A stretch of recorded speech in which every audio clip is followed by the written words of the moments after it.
রাসূলুল্লাহ সাল্লাল্লাহু আলাইহি ওয়াসাল্লাম বসে আছেন, একজন এসে আবু বকরকে গালাগালি করছেন। আবু বকর কিছু না বলে নীরবে দু একটা নরম ভাবে দু একটা কথা বলার চেষ্টা করছেন। রাসূলুল্লাহ সাল্লাল্লাহু আলাইহি ওয়াসাল্লাম পাশে বসে আসছেন, মৃদু মৃদু হাসছেন, কিছু বলছেন না। ও খুব বাজে কথা বলছে, আবু বকর নরম ভাবে দু একটা কথা বলার চেষ্টা করছেন।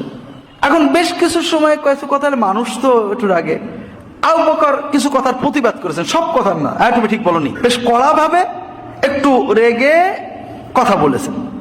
তখন রাসূলুল্লাহ সাল্লাল্লাহু আলাইহি ওয়াসাল্লাম একটু মুখটা কালো করে উঠে চলে যাচ্ছেন।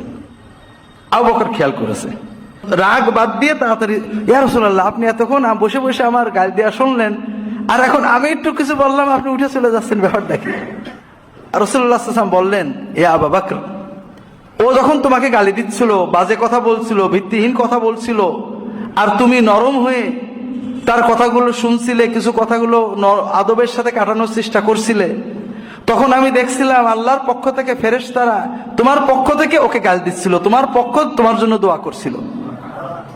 কিন্তু তুমি যখন ওর কথায় রেগে যেয়ে গালি দিতে, রাগ করতে শুরু করলে, তখন ওই ফেরেশতারা চলে গেল।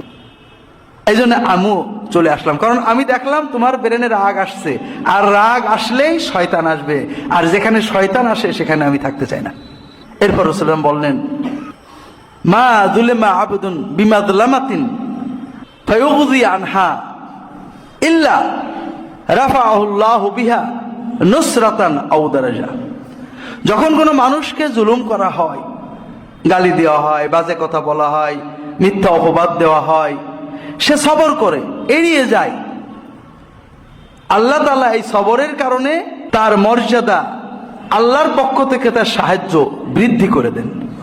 আবু বকর রাদিয়াল্লাহু তাআলা আনহু রাসূলুল্লাহ সাল্লাল্লাহু আলাইহি ওয়াসাল্লাম কি শিক্ষা দিয়েছেন, কিভাবে আমাদের জীবন গড়তে বলেছেন, আজগবি কথা নয়। আমার বড় কষ্ট লাগে যে আমরা অনেক ইসলাম করি, কিন্তু আমাদের ইসলামটা খণ্ডিত। মসজিদের ভিতরে মুসলমান, বাইরে গেলে আমরা আবু জেহেল আর আমার ভিতরে কোনো পার্থক্য নেই।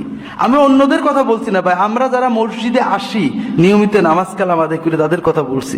রাসূলুল্লাহ সাল্লাল্লাহু আলাইহি ওয়াসাল্লামের ইসলাম ছিল জীবনের সব সময় মসজিদের যে ইসলাম, তোমার মানুষ ঝগড়া করার সময় সেই একই ইসলামই থাকবে, ইসলাম আলাদা হবে না।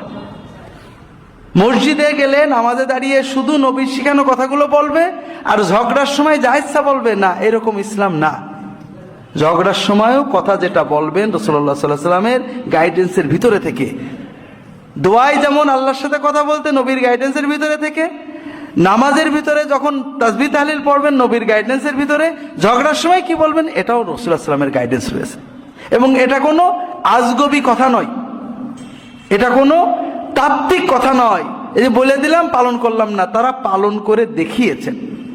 তো এই জন্য ভাইরা, আমি আবারও আপনাদের অনুরোধ করব যে জীবনটাকে উপভোগ করতে গেলে, জীবনের কষ্টটাকে সহজ করে নিতে গেলে, জীবনকে কষ্ট সহ উপভোগ্য করতে গেলে রাসূলুল্লাহ সাল্লাল্লাহু আলাইহি ওয়াসাল্লাম কিভাবে জীবনটাকে নিয়েছেন এটা দেখতে হবে।